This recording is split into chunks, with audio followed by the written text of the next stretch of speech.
আচ্ছা, আপনাদের ঝিনাইদহে মেডিকেল আছে না? আরে ভাই, কথা না বললে তো ওয়াজ হয় না। মেডিকেল আছে না? হসপিটাল আছে না? ক্লিনিক আছে না? ডাক্তারের চেম্বার আছে না? আচ্ছা, আপনাদের সবাইকে আজ আমি নিয়ে যেতে চাই 100 years ago back, 100 বছর আগে, 1924 সাল। কত বছর আগে? 100 বছর আগে। ভাবেন তো, 100 বছর আগে এখন যে মেডিকেল আছে, কলেজ আছে, হসপিটাল আছে, আগে কি এরকম মেডিকেল কলেজ হসপিটাল ছিল যুবক ভাইয়েরা? না। তখন কি ছিল আমার মুরব্বীরা ভালো বুঝবেন। তখন ছিল কবিরাজ, কিংবা আমরা এটাকে বলি ওঝা। কবিরাজ কিংবা ওঝা। তো মনে করেন যে একজন যুবককে সাপে কেটেছে। এখন সেই যুবকটা কবিরাজের কাছে আসছে, এসে বলছে, স্যার আমাকে সাপে দংশন করেছে। এখন তখন তো কোনো মেশিন ছিল না যে কোন সাপ কি বিষ চেক করবে কেমনে। তো ওঝা এটাকে বোঝার জন্য, কেমনে বোঝায় এটা আপনাকে, আচ্ছা আমি টুপিটাই নিলাম, যান একটা বাটি নিতেন, বাটিতে মরিচ বাটতেন, লবণ বাটতেন, মরিচ এক পাশে লবণ এক পাশে, বলতো এই এদিকে আসো, বলো তোমার জিহ্বাটা বের করো।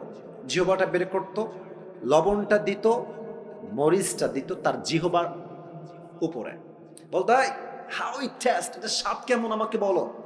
তো সাপে দংশিত যুবক বা মুরব্বী যদি বলতো যে স্যার আমার কাছে সাপটা কেমন যেন ঝালটা, মরিচটা পাইনসা পাইনসা লাগে, তখন ওঝা বুঝে ফেলতেন যে এটা কোনো নর্মাল সাপ নয়, ধরা সাপ নয়, এটা বিষাক্ত সাপের ছোবল লেগেছে। কেমনে বুঝতো? কারণ সাপ যখন তার বিষ দিয়ে দংশন করে, মানুষের দেহের প্রথম ক্ষতি কি হয়? জিহ্বার স্বাদ মরে যায়। তখন ঝালও পানিসা মনে হয়, মিষ্টিও পানিসা লাগে, কোনো কিছু স্বাদ তার বুঝে আসে না। এক্স্যাক্টলি মানুষের জীবনের সবচাইতে বিষাক্ত সাপের নাম হচ্ছে শয়তান, আর তার বিষের নাম হচ্ছে ওয়াসওয়াসা।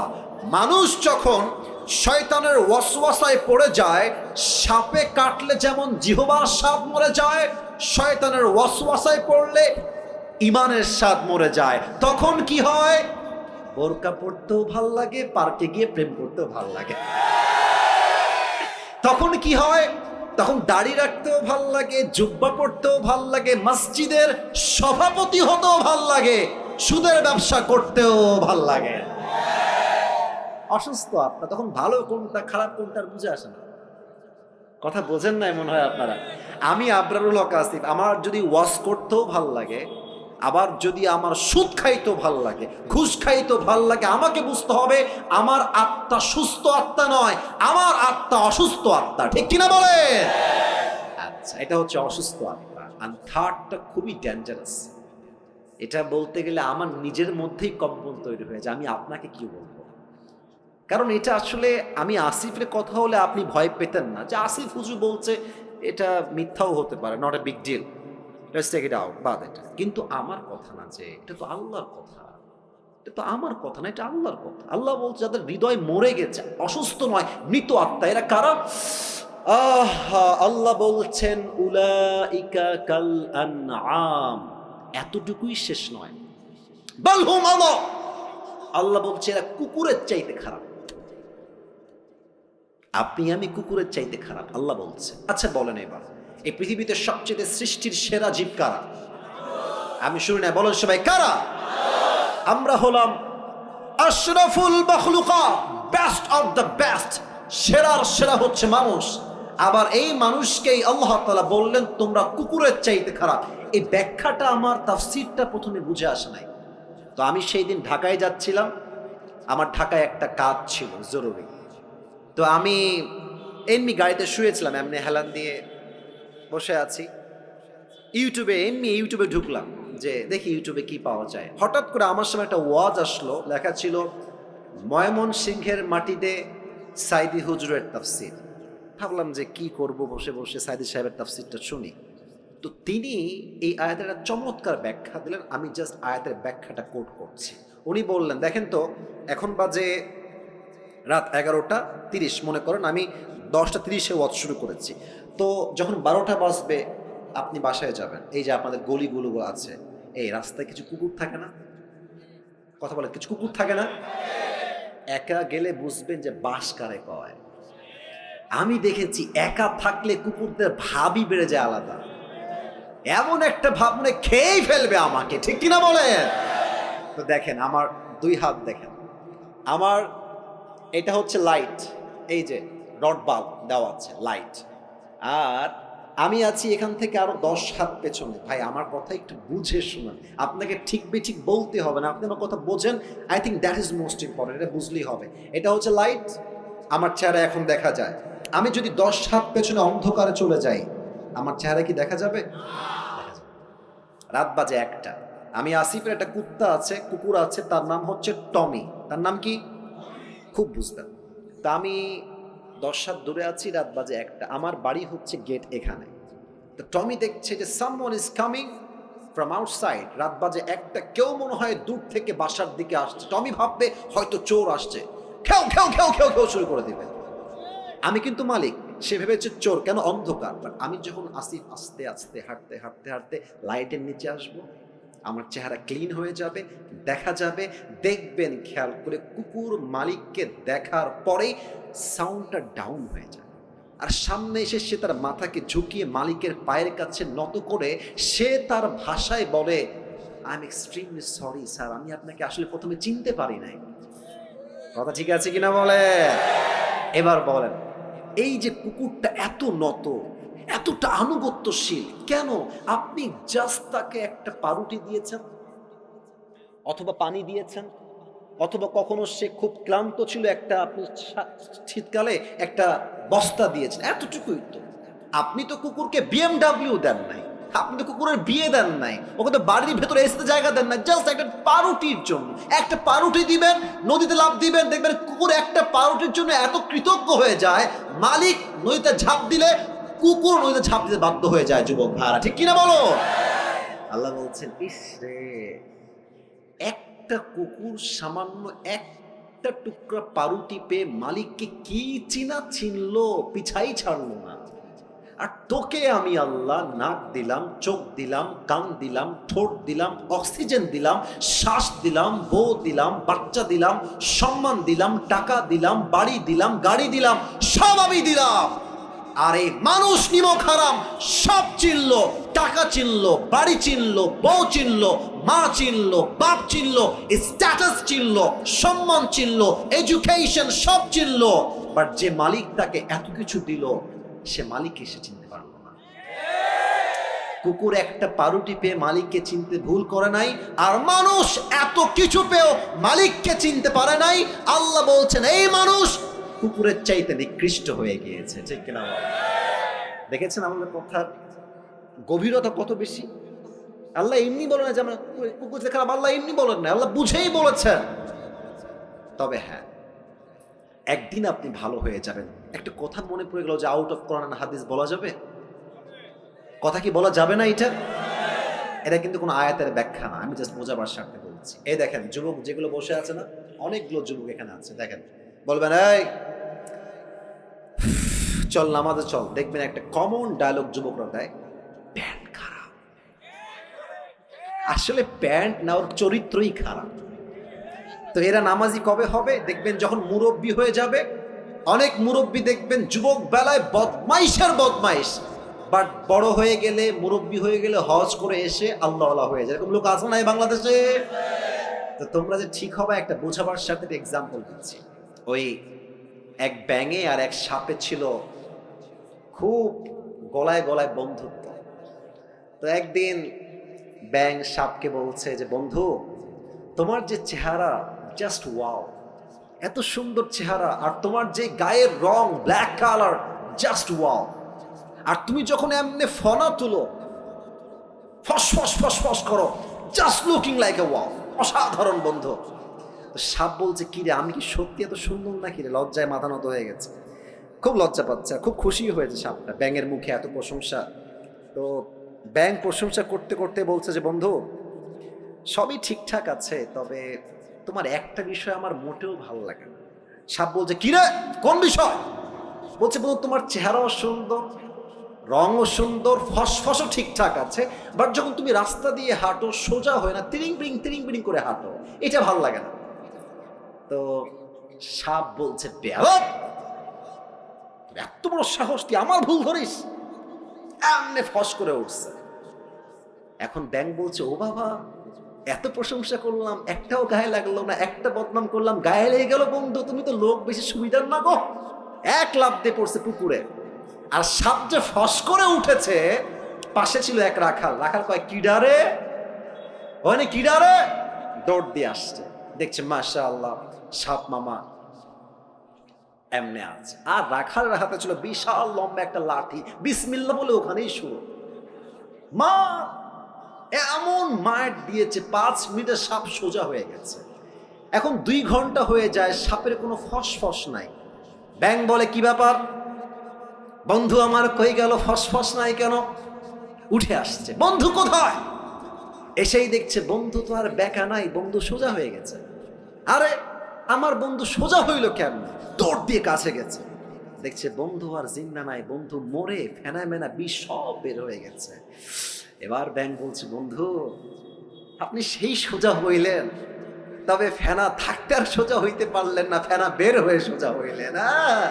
তো যুবকরা একদিন নামাজি হবে, একদিন দিন কায়েমের আন্দোলন করবে যুবক ভাইরা, তবে সময় থাকতে নয়, অসময় যখন তোমার বুঝ আসবে, ওই সময় বুঝতে কোনো কাজ হবে না। ঠিক কিনা বলো?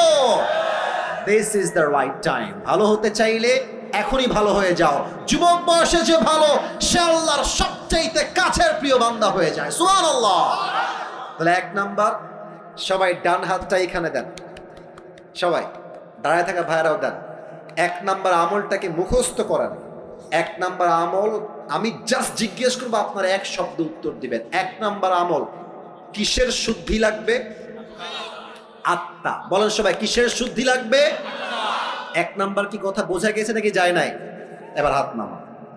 আরো যে 6টা আছে, রাত যে প্রায় 11:30 বেজেই গেল, ওয়াজ কি আর করা যাবে না? আপনারা কি 12টার পরে ওয়াজ শুনবেন না ইনশাআল্লাহ আজকে? আরে কিসের 12টা, আমার তো 1.5 ঘন্টা, আমার বিশ্বাস না। আমার বিশ্বাস যদি আজকে সারা রাতও মাহফিল হয়, প্রত্যেকটা যুবক মুরব্বী ওয়াজ শেষ করে ফজরের নামাজটা পড়ে তারপরে ঘুমাবে যুবক ভাড়া। ঠিক কিনা বলো? 1 নাম্বার আত্মার পরিশুদ্ধি। 2 নাম্বার বড় মারাত্মক, এটা যে বুঝবে সে অনেক কিছু বুঝে যাবে। 2 নাম্বার হচ্ছে আল্লাহ রসুলের ভালোবাসা লাগবে। আল্লাহ রসুলের ভালোবাসা যার মাঝে নাই, তাকে দিয়ে কোনোদিনও আল্লাহকে পাওয়া সম্ভব নয়। মনে করেন আমার একটা ছেলে আছে, তার নাম হচ্ছে তৌসিফ। কেউ তাকে একটা লাথি মারলো আমার সামনে, আমি কি তাকে আর ভালোবাসতে পারবো? কথা কোন, ভালোবাসতে পারবো? আমাকে ভালোবাসতে হলে আমার বউকে সম্মান করতে হবে, বাপ মাকে সম্মান করতে হবে, ছেলেকেও সম্মান করতে হবে। যে তাদেরকে ভালোবাসতে পারবে সেই তো আমার ভালোবাসা পাওয়ার যোগ্যতা রাখে। ঠিক কিনা বলে? নবীর ভালোবাসার এক্সাম্পল দেখেন তো, আমার মুখে এইটা লম্বা লম্বা কি, ওই যে ভাইয়েরা কথা কয়, বলো সবাই নাম কি? আচ্ছা আপনারা সবাই আমাকে বলেন তো, দাড়ি রেখে আমাকে কি কোনোভাবেই আনস্মার্ট বা খ্যাত লাগতেছে? একদম না, রাইট। কিছু মেয়ে দেখবা যে দাড়ি দেখলে একটু চুলকায়, বলে যে এটা আমার বিয়ে করা যাবে না। দেখবা এদের দাড়িওয়ালা পছন্দ হয় না, গাঞ্জাখোর পছন্দ হয়। যুবক ভাই, তোমার হৃদয়ে নবীর ভালোবাসা আছে, তুমি স্পষ্ট ভাষায় বলবা, ঝিনাইদহের সন্তান আমরা, এক কথার মানুষ আমরা, 2 কথা জবান দিয়ে বের হবে না। ঠিক কিনা বলে? তোমার কথা হবে একটা, যেই মেয়ে আমাকে নবীর সুন্নাহের দাড়ি রেখে বিয়ে করতে চায় না, স্পষ্ট ভাষায় কথা, সেই মেয়ে আমার বউ হওয়ার যোগ্যতাই রাখে না। আর যেই মেয়ে আমাকে দাড়ির জন্য বিয়ে করতে চায়, সেই মেয়ে আমার বউ হওয়ার যোগ্যতা রাখে। ঠিক কিনা বলে? বলেন তো, আমার নবীর মুখে দাড়ি ছিল কি ছিল না? আমার নবীর মতো সুন্দরী তল্লার দিল কেউ আর হতে পারে? চাঁদের চেয়ে সুন্দর তুমি, নবী আমার কামলিওয়ালা, দো জাহানের বাদশা তুমি, প্যারা নবী সাল্লি আলা, দো জাহানের বাদশা তুমি, প্যারা নবী সাল্লি আলা, চাঁদের চেয়ে সুন্দর তুমি, নবী আমার কামলিওয়ালা। সুবহানাল্লাহ পড়বেন না? 2 নাম্বার নবীর ভালোবাসা লাগবে। 3 নাম্বার বাপ মায়ের দোয়া লাগবে। অনেক যুবক ভাবে গার্লফ্রেন্ড আমার আপন বেটা, জায়গা মতো বাস খাইলে বুঝবা আপন কারে হয়। মেয়েরা প্রেম করার সময় প্রেম করে একটার লগে, বিয়ে করে আর একটার লগে, আর বিপদে পড়লে বুঝবা বাপ মা ছাড়া পৃথিবীতে আপন বলতে আর কেউ নাই যুবক ভাই। আমি আসিফকে দেখ, তোমাদের কাছে তো অ্যান্ড্রয়েড ফোন সবার আছে, আমি তো এখন দামি দামি ফোন চালাই, আমার কাছে তো একটা সময় কিছুই ছিল না। তা আমার একটা কথা মনেই পড়ে গেল, বলবো মুরব্বী আব্বাজান, বলা যাবে? আচ্ছা, আমার বয়স যখন মেবি এই কত হবে, 16, 17, 18, এক্স্যাক্টলি লাইক দ্যাট। তো আমার অ্যান্ড্রয়েড ফোন খুব পছন্দ ছিল। আরে যুবক মানুষ তো বদমাইশ তো করতে মন চাইবে, খুবই স্বাভাবিক। তো আমার আব্বা আমাকে বলেছে, আসিফ একদম খবরদার আব্বা ভুলেও ফোন চালাবো না, তুমি বড় হও, তুমি বড় ইসলামিক স্কলার হয়ে যাও, তুমি মাস্টার্স কমপ্লিট করে ফেলো, তোমাকে আমি আব্বাই ফোন কিনে দেবো। এটা আমার মুরব্বীরা ভালো বুঝবেন, আমি জানি মুরব্বীরা ভালো বুঝবে কথাটা। তো আমি ভাবছি যে তোমার কথা আমি শুনি, খালি টাকাটা হোক আমার। তো আব্বা আমাকে মাসিক খরচ দেয়, প্রত্যেক মাসে 500, 1000 যা হয় দেয়। তা আমি টাকাগুলো বাঁচিয়ে বাঁচিয়ে বাঁচিয়ে বাঁচিয়ে কোনো মতে মেবি এটার দাম 6 থেকে 7 হাজার টাকা হবে এরকমই, খুব লোকন মানে লুকায় লুকায় কোনো মতে কিনে রেখে দিয়েছি। মোটামুটি 1 মাস চালিয়েছি। কে যেন বদমাইশ করে বাপের কানে দিয়ে দিয়েছে যে আসিফ কিন্তু মোবাইল কিনেছে। তা আমি বাসায় আসছি, আব্বা বলছে, আসিফ আব্বু এদিকে আসো। কি হয়েছে? তুমি নাকি মোবাইল কিনেছো? আরে না, কে বললো তোমাকে আমি মোবাইল কিনি? আব্বা আমি কিন্তু শুনছি, আমার বাপ কিন্তু খুলনার লোক, আমিও খুলনার লোক, আমার সবার জন্ম খুলনায়। বলছে, আব্বা তুমি কেনছো? আমি কিন্তু শুনছি। কোয়ানে দাও, আমার বাড়ি করে দাও। আব্বা আমি কিনি নাই, এই মিথ্যা কথা, তোমার কিটা কইছে? আমি কিনি নাই। আবার বলছে, আমি জানি কিনেছো, বের করো। আমি বলছি, আমি এই ফোন তোমাকে দিব না। বিশ্বাস করো না, আমার বয়স প্রায় 25+, প্রায় 30-এর কাছাকাছি। আমার আব্বা জীবনে আমাকে কোনোদিনও মারে নাই, কোনোদিনও একটা এমনেও করে নাই। এমনে করে না, এমনে করে নাই। আব্বা বলছে, আব্বা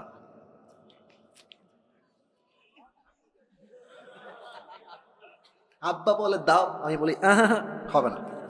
আব্বা লাস্ট বার বলছে, আসিফ শোনো, তুমি 1 নাম্বার ছাত্র, তুমি অলওয়েজ ফার্স্ট হও। তুমি যদি মোবাইল ফোনটা ইউজ করো, তুমি কিন্তু সেকেন্ড হয়ে যাবে। আব্বা ফার্স্ট যদি থাকতে চাও, please give me the phone, দিয়ে দাও। আমি একদম নাচরমান না, আমি দিব না।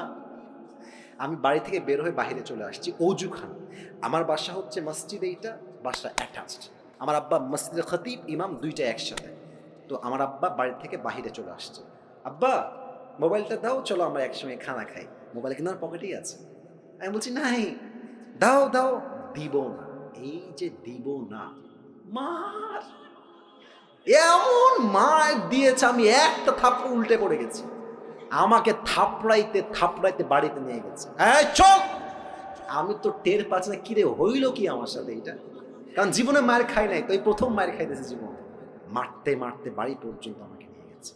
বিশ্বাস করেন, এটা আমি মজার জন্য মোটেও বলছি না, তোমাদের শিক্ষা আছে এখানে। তো আমাকে যখন আব্বা মেরেছে, আমি প্রায় 1 মাস কোনো কথা নাই। আব্বাকে দেখলে 14 মাইল দূরে, আব্বাকে দেখলে 10 হাত দূরে, কোনো কথাই নাই। মা বলে, কথা বল, তোর বাপ আমাকে মেরেছে কেন, আমি কথা বলবো না। বিশ্বাস করেন, ওই সময় বাপকে ভেবেছি বাপ আমার শত্রু, কেন মারলো আমাকে, শত্রু মনে হয়েছে। বাট এখন বুঝি, আমার বাপ ওই দিন আমাকে না পিটাইলে আমি আজকের আসিফ ফজল হইতে পারতাম না, ঠিক কিনা বাবা? তা বাপ যে তোমাকে মারে, মা যে তোমার ধমক দেয়, তুই কই গেছিলি, বাড়িতে কেন দেরি করে আসলি, রাত বাজে 1টা, তুই দেরি করলি কেন? বাপ মাকে শত্রু ভাইব না, মাথায় রাখবা। বাপ মা ধমক দেয় বিধায় তো আমরা মানুষের মতো মানুষ হতে পারি, ঠিক কিনা বলো? আব্বা আমার দোয়া লাগবে। তো আমার অভাব ছিল কি লেভেলের, আমি চাকরি করতাম 3,000 টাকা, মাত্র 3,000 টাকা। আমি যে বাইকে তেল ভরবো ওই টাকাও আমার কাছে ছিল না। আমার আব্বার দোয়ার বদৌলতে আল্লাহ তাআলা আমাকে এত সামর্থ্য দিয়েছে, এতটা বরকত দিয়েছে, যে বরকত দ্বারা স্পষ্ট প্রমাণ, বাপ মার দোয়া যার সঙ্গে আছে তাকে কেউ রুখে দেওয়ার সাধ্য রাখে না, ঠিক কিনা বলে? বাপ মায়ের দোয়া, রিদাউর রব্বি ফি রিদাইল ওয়ালিদাইন ওয়া সাখতুর রব্বি ফি সাখতিল ওয়ালিদাইন। আব্বা আম্মা খুশি, আল্লাহ খুশি। আব্বা আম্মা নারাজ, আল্লাহও নারাজ। সুবহানাল্লাহ পড়বেন না আপনারা সবাই? আব্বা আম্মার দোয়া লাগবে। 4, দ্যাট ইজ মোস্ট ইম্পর্টেন্ট। 4 হচ্ছে নামাজ লাগবে। আপনারা সবাই মিজানুর রহমান আজহারের নাম শুনছেন না? আপনাদের যশোর তো চেনেন সবাই। আমাদের যশোরে কিন্তু আজহারি সাহেব এই জানুয়ারি 3 তারিখে হয়তো বা আসবে, 4 তারিখে। আপনাদের যারা ঝিনাইদহে আছেন আপনারা যাবেন ইনশাআল্লাহ। এবং আমার তো বিশ্বাস পুরো যশোরের মাটিটা একটা জনসমুদ্রে পরিণত হয়ে যাবে যুবক ভাইরা। তবে হ্যাঁ, আপনারা ঝিনাইদহের মানুষ, কুষ্টিয়া, এদিকে আপনার চুয়াডাঙ্গা, এদিকে যশোর, এদিকে খুলনা। আমি যেহেতু খুলনার সন্তান, এটা আমার কেমন যেন ফিল হয়, যেহেতু আমি খুলনার ছেলে আর খুলনার মাঝেই ঝিনাইদহ পড়ে, যদি আমি খুলনার সন্তান হই, আমি তো ঝিনাইদহের সন্তান যুবক ভাইরা। তো আজহারি সাহেব আসবেন। আজহারি সাহেবের নাম নিয়েছি, এটা কোনো শো অফ বা টাইম পাস করার জন্য নয়। একটা কথা প্রশ্ন করতে চাই, আজহারি সাহেব একজন নানা ছিলেন, তার নাম হচ্ছে গোলাম সরওয়ার সাইদি হুজুর। দেখছেন না আপনারা? কেউ কেউ দেখেছেন? দেখবেন যে ওনার চাপ দাড়ি আর চশমা, গোল, এত সুন্দর চেহারা। উনি একটা কথা প্রায় বলতেন, নামাজ নাই যার, ইমান নাই তার। নামাজ নাই যার, মুসলমান হিসেবে পরিচয় দেওয়ার কোন অধিকার তার নাই যুবক ভাইরা। ঠিক কিনা বলো? বলেন তো আমাদের ইসলামের দ্বিতীয় খলিফা নাম কি? ওমরে ফারুক। এবার বলেন সবাই, ইসলামের দ্বিতীয় খলিফার নাম কি? ওমরে ফারুক। ছোট্ট একটা হাদিস বলছি, কেউ ডান বাম হয়ে উঠে যাবেন না, আপনারা স্টিল বসে আছেন। এটাই প্রমাণ ঝিনাইদহের মানুষ আমরা কোরআনকে কলিজার থেকে ভালোবাসি। ঠিক কিনা বলে? ওমরের কাছে একজন যুবক আসছে, তার নাম হচ্ছে আবু লু'লু আল মাজুসি। এসেই বলছে, ওমর, তোমার কাছে একটা অভিযোগ আছে, বিশাল লম্বা অভিযোগ আমার। ওমর ডাক দিয়ে বলছে, যুবক ভাই, তোমার কি অভিযোগ? তুমি আমাকে বলো, তোমার নাম কি? ডাক দিয়ে বলছে, আমার নাম হলো আবু লু'লু আল মাজুসি, আমি একজন অগ্নি পূজারী, আগুনের পূজা করি। ওমর ডাক দিয়ে বলছে, ভাই অভিযোগটা কি, তুমি আমাকে খুলে বলো। ডাক দিয়ে বলছে, ওমর, আমার যে মালিক আছে সে প্রত্যেক দিন আমার কাছে মোট 6 দিরহাম চার্জ করে, বাট আমি আবু লু'লু আল মাজুসি, গরিব ঘরের সন্তান, আমার কাছে 6 দিরহাম দেওয়ার মতো কোনো শক্তি নাই, তুমি কমায় দিয়ে 2 দিরহাম করে দাও। ওমর বলছে, 2 দিরহাম করবো কেন? তুমি কি ব্যবসা করো? তোমার ইনকাম কি? কেমনে তুমি কামাই করো? How do you earn the money? তো সে বলছে, আমি মূলত খঞ্জর বানাই। খঞ্জর মানে বাংলাতে বলে চাকু। বলেন সবাই, কি? চাকু। আবার ডান হাত দেখা, খঞ্জর কাকে বলে? এটাও চাকু, এটাও চাকু। আই রিপিট এগেন, আমি আবারও বলছি হাদিসটা প্র্যাকটিক্যালি বোঝাবার সাথে। এটাও চাকু, এটাও চাকু। মাকবাদাতু ফি ওয়াসাতি, হ্যান্ডেলটা হচ্ছে মাঝখানে, বোঝা যায়? ধরার জায়গা এটা মাঝে। এটাও চাকু, এটাও চাকু, 2 পাশেই চাকু। এবার সবাই আমার ডান দিকে তাকান, পেটের ডান দিকে। আরব বিশ্বের প্রত্যেকটা সর্দারের পেটের ডান দিকে লম্বা একটা খাপ থাকতো, সবাই খঞ্জরটা ওই ডান দিকেই রাখতো। বলছে, তাই তুমি খঞ্জর মেক করো, huge business, you are rich man, তোমার তো অনেক টাকা, তোমার তো 6 দিরহাম নয় 10 দিরহাম চার্জ হওয়ার কথা। এই কথা শুনে বলছে, ও ওমর, আমি চাইলাম বিচার আর তুমি করলা আমার সাথে বেইনসাফি। ও আচ্ছা আচ্ছা, সবাই যেহেতু মুসলমান ঘরের সন্তান তাই তুমি সবার সঙ্গে নরম, আর আমি যেহেতু কাফেরের সন্তান তাই তুমি আমার বেলায় গরম। ওমর, তাই না? তোমার বিচার আমি একাই করব, একাই আমি এনাফ। ধমক দিয়ে বের হয়ে গেছে। বিশাল লম্বা রাত, শীতকাল। ওমরকে হত্যা করার জন্য বিশাল লম্বা একটা খঞ্জর সে বানিয়েছে, জাস্ট ওমরকে হত্যা করতে চায়। তো খঞ্জরটা বানিয়ে পেটের এখানে ডান দিকে রেখেছে। এবার বলেন তো, শীতকালে ঠান্ডা লাগলে আমরা কি যেন মুড়ি দেই? সবাই বলেন তো। চাদরটা আমি আবার পড়লাম, কারণ হাদিসটা প্র্যাকটিক্যালি বোঝাতে চাই, একদম বাস্তবিক প্রেক্ষাপট থেকে অভিনয় করে। দেখেন, পেটের ডান দিকে খঞ্জর। এবার সে 2টা চাদরের পাট এমনে ধরেছে, উপর থেকে নিয়ে চাদরটাকে এমনে দিয়েছে, মেয়েদের নিকাবের মতো, এই পর্যন্ত, ভুরু পর্যন্ত। আচ্ছা, আর এটাকে এমনে দিয়েছে, আর এই ডান দিক থেকে নিয়ে এটাকে পুরো ঢেকে দিয়েছে, জাস্ট চোখ দেখা যায়, and no one can see his face except his eyes, চোখ ছাড়া ফেস কেউ দেখতে পারবে না, পুরোটা ঢেকে আজান দিয়ে দিয়েছে। ওমর আসছে, সেও গেছে মুনাফিকের রূপে ছদ্মবেশে। ওমরে ফারুক এসেই বলছে, সফু সুফু ফাকুম, কাতার সোজা করো, কাঁধে কাঁধ মিলিয়ে দাঁড়াও। আল্লাহু আকবার। سبحانك اللهم وبحمدك وتبارك اسمك وتعالى جدك ولا إله غيرك الحمد لله رب العالمين الرحمن الرحيم مالك يوم الدين সূরা ফাতিহা পড়েছেন, কিরাত পড়েছেন। আল্লাহু আকবার। ওমরে ফারুক আল্লাহু আকবার দিয়ে রুকুতে গিয়েছেন। রুকুতে যাওয়ার পর যখন সামি আল্লাহু লিমান হামিদা বলবে, পেছন থেকে আবু লুলু আল মাজুসি তার চাদরটাকে এমনি ধরে উড়াই দিয়েছে, আর পেটের ডান দিক থেকে লম্বা একটা খঞ্জর বের করে দৌড় দিয়ে ওমরের সামনে চলে আসছে। ওমর যখন সামি আল্লাহু লিমান হামিদা দিয়ে উঠে গেছে, সঙ্গে সঙ্গে ওমরের পেটের সোজা টার্গেট করে এমনি একটা আঘাত করেছে। ওমরের পেটের ডান দিক থেকে একবার এমনে, আবার এমনে, আবার এমনে, এমন তিনটা জোরে আঘাত করেছে। হাদিসে আসছে তিনটা আঘাতের চোটে পুরো পেট কেটে সব নাড়ি ভুঁড়িগুলো বাহিরে বের হয়ে গেছে। ওমরে ফারুক নামাজের মাঝে চিৎকার দিয়ে বলছে, কতালানি আল কাল, কতালানি আল কাল, একটা কুকুর আমাকে হত্যা করেছে, কে আছে আমাকে বাঁচাও। অজ্ঞান হয়ে পড়ে গেছে। আর সাহাবীরা বুঝে গেছে যে সামওয়ান কেম ফ্রম আউটসাইড, কেউ এসেছে, ধরো। 7 জন সাহাবী নামাজের মাঝেই ধরতে গেছে, আর ওই কাফের তার ছুরি দিয়ে যাকেই সামনে পেয়েছে এমনি কারো মুখে, কারো পেটে, কারো বুকে, কারো পিঠে এমন জোরে জোরে আঘাত দিয়েছে। 7 জন সাহাবী নামাজরত অবস্থায় জায়গাতেই শহীদ হয়ে গেছে, জায়গাতেই শেষ। একটু পর ওমরে ফারুককে ধরে ডান দিকে নিয়ে আসছে, আর সাহাবীরা চিৎকার দিয়ে বলছে, আইনা তাবিব, আইনা তাবিব, ডাক্তাররা কোথায়? তাল, দৌড় দাও, জলদি আসো, ওমরকে বাঁচাও। ডাক্তাররা সব দৌড় দিয়ে আসছে, ওমরকে বাঁচাও। ডাক্তাররা দৌড় দিয়ে এসে ওমরে ফারুকের দুই পিঠের এই দুই দিকে হাত দিয়েছে। ওমরে ফারুক এমনে শুয়ে আছে, দুই পিঠের দিকে হাত দিয়ে হালকা করে উঠিয়েছে। আরেকজন ডাক্তার এসে দুই ঠোঁটটাকে ধরে এমনি হালকা ফাঁকা করে দিয়েছে। একটা পানির পাত্র নিয়ে আসছে, সোজা পানির পাত্র ওমরের মুখে দিয়ে কয়েক ঢোক পানি তার ভেতরে দিয়েছে। আমার গলার দিকে তাকান, পানি যখন ভিতরে ঢোক গিলেছে, গলা দিয়ে পানি নেমে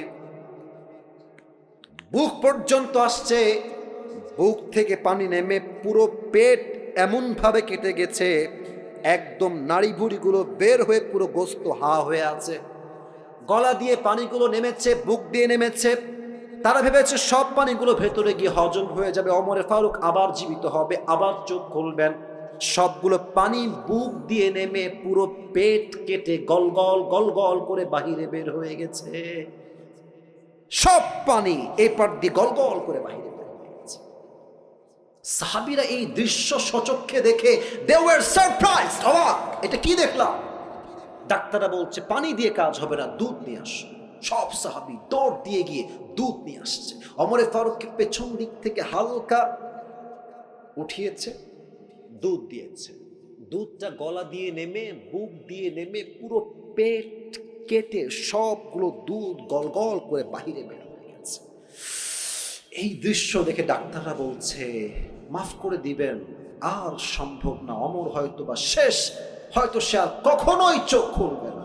সাহাবীদের চোখে পানি আর আটকায় না, সব সাহাবীরা কান্না করছে। হঠাৎ করে এক সাহাবী দূর থেকে দেখছে ওমরে ফারুক তার চোখটা সাডেনলি হঠাৎ করে, it's a very little bit, খুবই হালকা, ছোট্ট করে খুলেছে। এই চোখটা দেখে ওই দূর থেকে সাহাবী দৌড় দিয়েছে, ইয়া ওমর, মালাকা ইয়া ওমর, মালাকা ইয়া ওমর, হে ওমর আপনার কি হয়েছে, আপনার কি দরকার আমাকে বলেন। ওমরে ফারুক কথা বলছেন না, বলছেন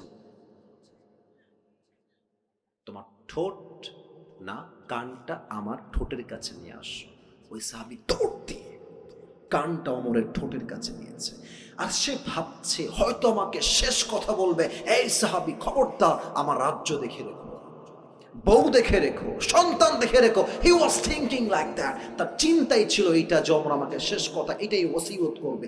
যখনই কান বাড়িয়েছে ওমরের মুখের কাছে, ওমরে ফারুক প্রথম কথা, কোনো খবর আমার দরকার নেই, আমাকে জাস্ট একটা খবর দাও। আসাল্লান নাস, আসাল্লান নাস। এই সাহাবী, আমার কোন রাজ্যের খবর লাগবে না, বউবাদ, বাচ্চাবাদ, চোখ আছে দেখে না, হৃদয় আছে ভাবে না, এদের চরিত্র কেমন, তাদের মান কেমন। আল্লাহ বলছেন এরা হচ্ছে কুকুরের চাইতে খারাপ। আমি বলবো, এই যুবক বলো তো আল্লাহ কুকুরের চাইতে খারাপ কেন বললেন? বলবেন হুজুর, কুকুর তো একটা পারুটে পেয়ে মালিককে চিনতে ভুল করে নাই, আর মানুষকে আল্লাহ এত নিয়ামত দিয়েছে, মানুষ তার মালিককে চিনতে পারে নাই, এই মানুষ কুকুরের চাইতে বেশি খারাপ হয়ে গিয়েছে। ঠিক কিনা বলেন? এক নাম্বার আত্মার পরিশুদ্ধি। দুই নাম্বার, যে আল্লাহকে পেতে চায় তার কি লাগবে? নবীর ভালোবাসা। বলেন সবাই, কার ভালোবাসা? তিন নাম্বার, যেই বান্দা আল্লাহকে পেতে চায় তার জীবনে আব্বা আম্মার দোয়ার দরকার। বলেন সবাই, আছে না নাই? চার নাম্বার, যেই বান্দা আল্লাহকে পেতে চায় তার জীবনে নামাজের দরকার। সবাই বলেন, আছে না নাই? এবার বলেন তো, নামাজের কথা বলতে একটা হাদিস বলেছিলাম in a very shortcut way. Umar Farooq যখন মারা যাবেন শেষ মুহূর্তে, উনি বলেছিলেন যে তোমরা আমার ধন সম্পত্তি, সন্তান সন্ততি, বউ সহ সবাইকে দেখে রেখো। ইয়েস নাকি নো? ইয়েস নাকি নো? শেষ কথা, আসাল্লান নাস। আমি যে নামাজের ইমাম ছিলাম, আগে এটা বলো। সন্তান বা বউ বা আগে বলো, আমি যেই নামাজের ইমাম ছিলাম আমার পরে অজ্ঞান হওয়ার পরে এই নামাজটা জামাতে আদায় হয়েছে কিনা? সুবহানাল্লাহ পড়ে সবাই। চার নাম্বার, গোলাম সাল্লাল্লাহু আলাইহি ওয়াসাল্লাম বলেছিলেন না যে নামাজ নাই যার, ঈমান নাই তার। অতএব আল্লাহকে পেতে চাইলে চার নাম্বারে কি লাগবে? নামাজ। বলেন সবাই, কি লাগবে? পাঁচ। যেই বান্দা আল্লাহকে পেতে চায় তার জীবনে কি লাগবে বলেন তো সবাই? নামাজ তো বললাম চার নাম্বার, পাঁচ নাম্বারে কি হবে? হ্যাঁ, পরকালমুখী। বলেন সবাই, কি মুখী? ওই সময় বলেছিলাম পরকালমুখী হবেন কেমনে? চাহিদা বাড়াবেন না কমাবেন? বাড়াবেন না কমাবেন? যার চাহিদা যত কম সে ততই সুখী, তাই না? আপনি দেখবেন যে বড় লোকদের বাড়িতে, আমি যে ফ্ল্যাটে থাকি, টু বি অনেস্ট, মানে আমি আমার বাসার টিনের, এটা সত্য, আমার আব্বা আম্মা ওখানে থাকে, আমিও থাকি, আবার ফ্ল্যাটেও আমি থাকি। আমি যে ফ্ল্যাটে থাকি খুবই ভিআইপি। আমার যিনি মালিক, মানে ফ্ল্যাটের যিনি মালিক, উনি থাকেন সেকেন্ড ফ্লোরে। ভিতরে কি যে ভিআইপি, আপনি দেখলে অবাক হয়ে যাবেন। বাট অবাক করার বিষয় হচ্ছে বড় লোকদের বাসা এত ভিআইপি, এত টাকা ব্যাংকে গুনতেই পারে না। দেখবেন এরা ঘুমের ওষুধ না খাইলে ঘুম আসে না, আর রিক্সা চালায়। দেখবেন রিক্সার সিটে রাখে নিতম্ব, আর মাথায় এমনি দিয়ে ওখানেই ঘুম। ওর কোনো ওষুধ লাগে না, কারণ কি ওর চাহিদা কম, শান্তি বেশি। ঠিক কিনা বলে? তাহলে পাঁচ নাম্বার, দুনিয়ামুখী না পরকালমুখী? ছয় নাম্বার, আল্লাহকে পেতে চাইলে নিশ্চিত ধৈর্যশীল হতে হবে। ধৈর্যশীল ছাড়া আল্লাহর সাহচর্য পাওয়া, আল্লাহর বন্ধু হওয়া ইজ নট পসিবল। ইয়া আইয়ুহাল্লাযীনা আমানু সবিরু ওয়া সাবিরু ওয়া রাবিতু ওয়াত্তাকুল্লাহা লাআল্লাকুম তুফলিহুন। O you have believed, be patient, raise in patience, and be steadfast on patience, and indeed you will become the victorious person in this world and the next.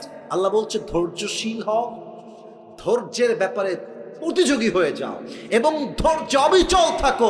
নিশ্চিত আমি আল্লাহ তোমাকে দুনিয়া এবং আখিরাত উভয় জায়গায় সফলতা দান করব। সুবহানাল্লাহ বলে সবাই। ছয় নাম্বার, ধৈর্যশীল হতে হবে। সাত নাম্বার, তওবা এবং ইস্তিগফার। আমি বলবো, বলেন তো দোয়াটা কি শিখিয়েছিলাম? আপনি বলবেন, বলেন সবাই, আস্তাগফিরুল্লাহ। দিল থেকে বলেন সবাই, আস্তাগফিরুল্লাহ। শেষ দোয়া সবাই বলেন, আল্লাহুম্মা গফিরলি। আবার বলেন, আল্লাহুম্মা গফিরলি। এই সাতটা আমল যেই বান্দা করবে তাকে সবচেয়ে কাছের বান্দা বানায় নিবে একজন। আওয়াজ দিয়ে বলেন সবাই, তিনি কে? সাতটা আমল আমাকে বলতে পারবা?